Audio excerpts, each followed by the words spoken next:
don't remember this. Don't you? When did you say we came here?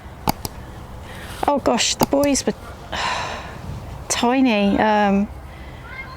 Sam was probably about 4 or 5, if that.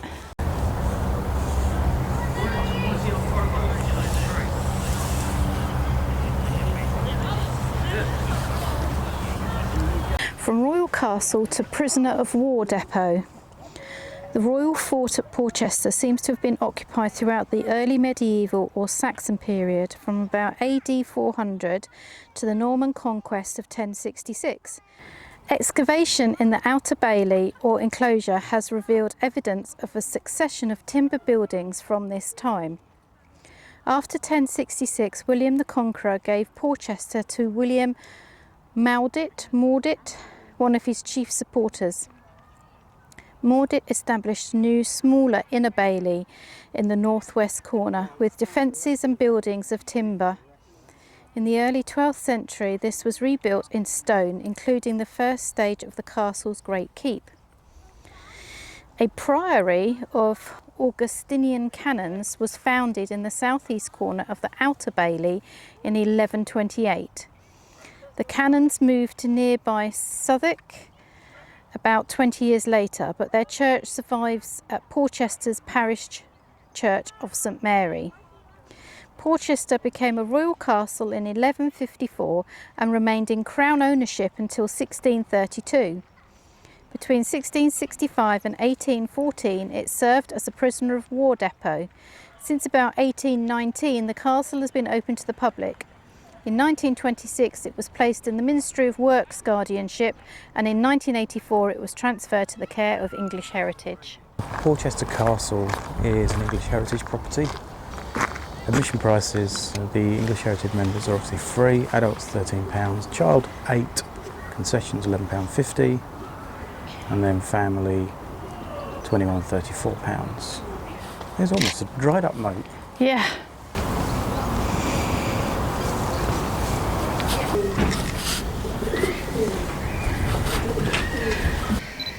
I hear pigeons. Look how this has survived.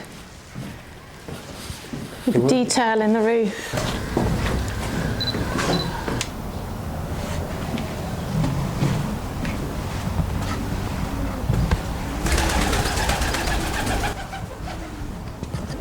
So this gatehouse was built around about 1130, just before lunchtime.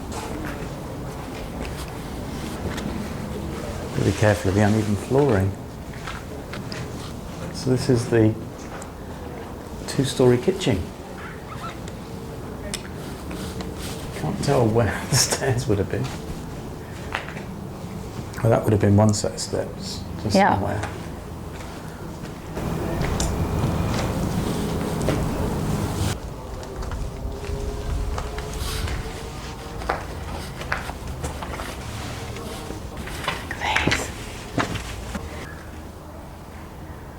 Was this, I wonder if this was sort of storage, because obviously you've got where beams would have gone across. If there was 8,000 people here, the kitchens must have been substantial. Oh, this is the palace. Richard II's palace. So this is Richard II's hall. It was built between 1836 and 1899. Richard II intended his great hall to be a place of great luxury. They could hold court and entertain. The hall was located on the floor above. It was reached from the courtyard by stairs, which led to the screen's passage, a timber partition which prevented drafts. There had been 2 openings beyond that lay the kitchen and the buttery. So we're standing here, aren't we? Right, looking yeah. in that direction. So behind that wall there would be the kitchen. See what the detail. Yeah, I was going to point these out. I mean, look. Does that mean that that would have been an opening at one point and the modifications meant they bricked it in? That would have been a huge fireplace, wouldn't it? So it's the West Ranger King Richard II's palace. The first floor is the Great Chamber. You can see where the different levels are, the ledge going round, and like the strut in the corner.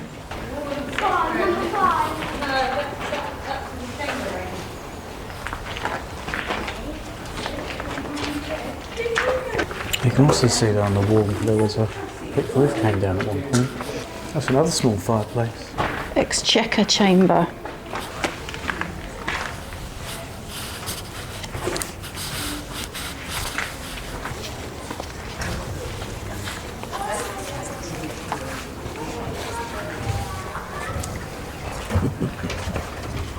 So that would have been where the stairs went up to the palace, the Great Hall. To the Great Hall, yeah.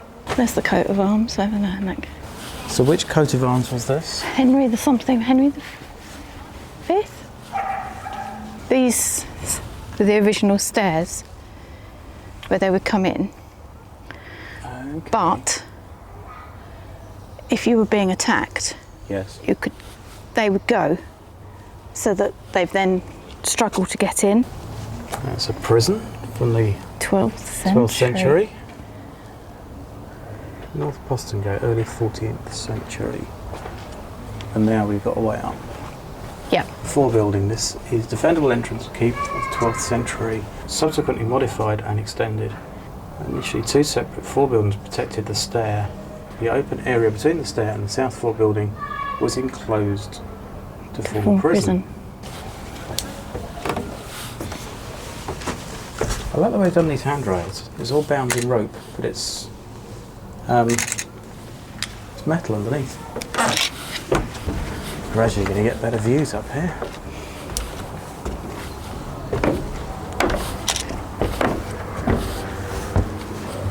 I can't see now, it's too dark. So that's how it might have been in the early 15th century.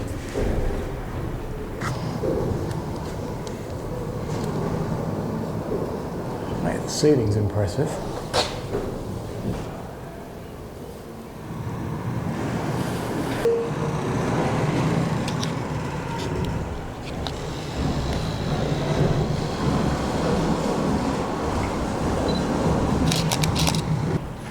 So this would be part of the evolution of the tower. That's perhaps where the roof would have been before they built it up further. Painted wall viewing platform. Oh, okay. That's, Oh, wow. you Okay. can see that from down there. No.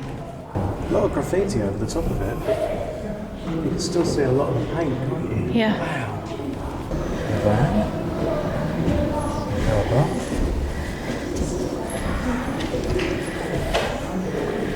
That's it.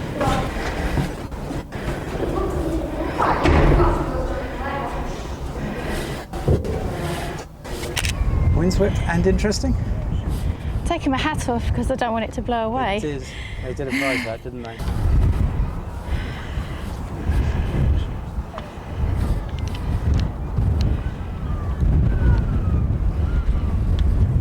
Oh, I didn't see the spinnaker.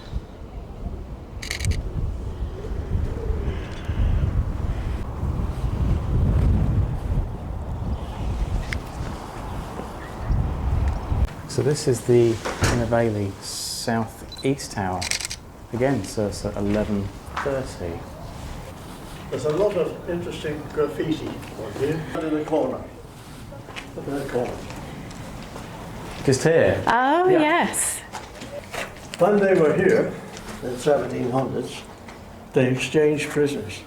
They'd be very sick or wounded. It was cheaper to get rid of them.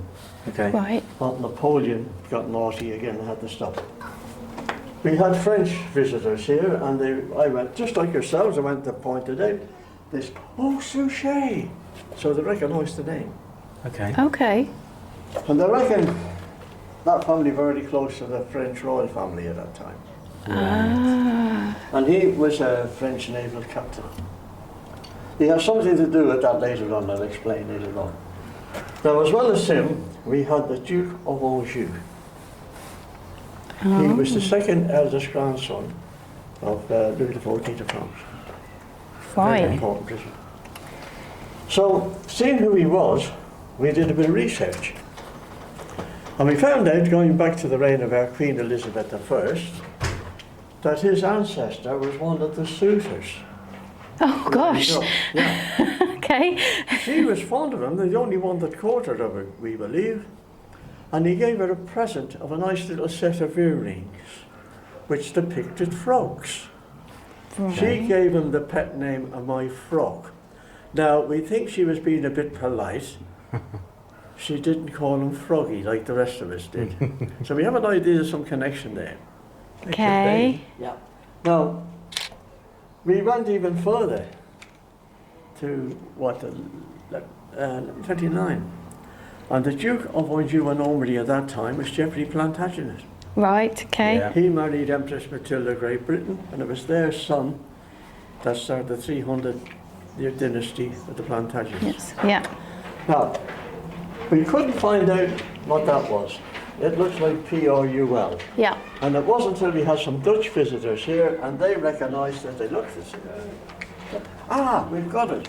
It's P-R-I-J-L. And in their language it means the most horrible, obnoxious, rotten so-and-so you would ever clap your eyes on. He was chief of police. I see. What was his name? Joseph Suchet. Now we know there's lots of people have the same surnames. So the nasty one we're investigating, and we're trying to find out whether there's any relationship between the nasty guy and this guy. Yeah. Yeah. We haven't actually nailed it yet. We'll get there. Yeah. So we're assuming that some of the Dutch prisoners that were here saw that, I heard that. and they put that there, but they got the wrong guy. He ended Maybe, up not yeah. related at all. So there's Right. quite a bit of history tied up there. It's very clear Yeah. as well, isn't it? Yeah. Now, excuse me, notes. We went back to 1445, and Henry VI French friar, Margaret of Anjou, she landed here. Right, okay. Yeah. So there's quite a bit of history tied There's a up. lot of just in history. there. Yeah. Yeah. Yeah. And we had a very nice gentleman here, very, very interested in this. Graffiti all over the place. Yeah. He researched his own family history. And Okay. during this research, he discovered one of his female ancestors married one of the French prisoners that were here. There were 8,000. Wow, okay. They weren't housed, some of them were housed where we're standing, some of the tower, Yeah. and they had prison blocks out in the field. Looked something like that. So outside here, Outside the, that, we were yeah. wondering what that had been used for Yeah. at some point. Yeah, they did have heads there. So this would be like the hospitals. Yeah. This is where the guards would be, and this Yeah. is where the huts would be, and what have you. And then So Right, so that's that's where the church and is, everything is, okay. and that's Yeah, where we are. yeah, Okay. yeah. Now, as you see, they held about 500 men, these huts. Oh wow. As Wow. well as that, they had prison ships moored in the harbour. Not a new thing then. No, they're what they call hulks, masts, they're decommissioned warships. And they had huts on the deck, and they must have been grossly overcrowded. They used some of them as hospital, and some of them as accommodation for the Royal Navy, because we didn't have the shore establishment at that time. Now, we don't know whether the authorities here had a sense of humour, or whether they were rubbing salt in the wound. We know their names quite. There was the Fighting Temeraire, she was one of them. Yeah. But there was also HMS Vigilant, Vengeance and Captivity. Right.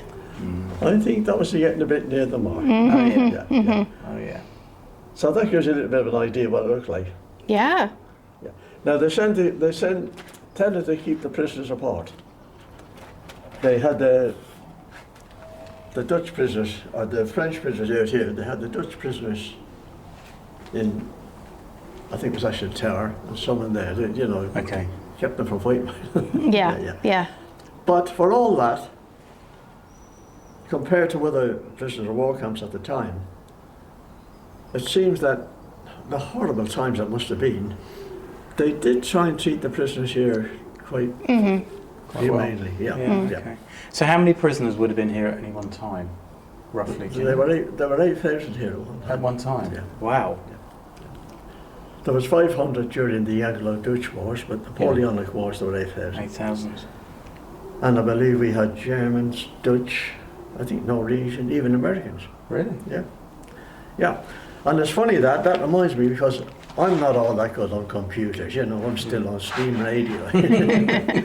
And I was trying to find out a bit about him. Yeah. And all I could get was a load of Suchets in America. Okay. They were a very prominent family then and still are today. Mm-hmm. And around the 1700s, it sort of coincides with the American War of Independence. Mm-hmm. Yeah. So I was wondering, although he was French, because the French were helping the Americans, Yeah. was there any connection There there? could be connection there too, Yeah, definitely. Yeah. Yeah. Certainly. Henry VIII visited here with Anne Boleyn. Did he? Really? Oh, okay. My warm sense of Irish humour, I reckon that was the honeymoon period. Yeah. Now, as we know, he was fond of the ladies, Yeah. and Yeah. he was very interested in the Royal Navy. Yeah. But he had just as much interest in his food. Mm-hmm. Yeah.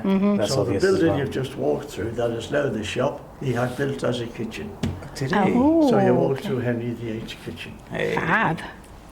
Now, history repeats itself. Up here, see Wiltshire 1914. Yeah. That's the Wiltshire Regiment. It's the Wiltshire what? The regiment. Regiment. Okay. Now, during that war, the fort wasn't actually garrisoned as such, but Yeah. they gathered all the equipment to go across to France. Yeah. Nothing new in that. Edward the Black Prince. Yeah, I don't think he had his army here, but he left here to go to the Battle of Crecy. But Henry V did. There was a plot to assassinate him while he was here, unsuccessful, because he went on to win the battle. So he did it. They did it in 1914, and I think it's next week. What are we celebrating? D-Day, 80 years. They isn't did it? exactly Yeah. the same thing then. Yes. Ah, okay. Yeah, it's amazing. isn't it? Yeah. It is. Yeah. And for all its history, it never ever saw any action, No. not even during the Civil War. There's a lot of castles like that, isn't there? Yeah. Didn't see any action there. Yeah. Now, you'll go down, you'll see a lot of these big holes in the wall. That's where the floor joist would go. Yeah. They did alter the flooring in certain areas to accommodate the prisoners, but each occupant did the same thing. Right. You ladies never change. You know what the ladies are like, they move into somewhere, they want it exactly how you like it. Yes. So you've inherited that all the way down.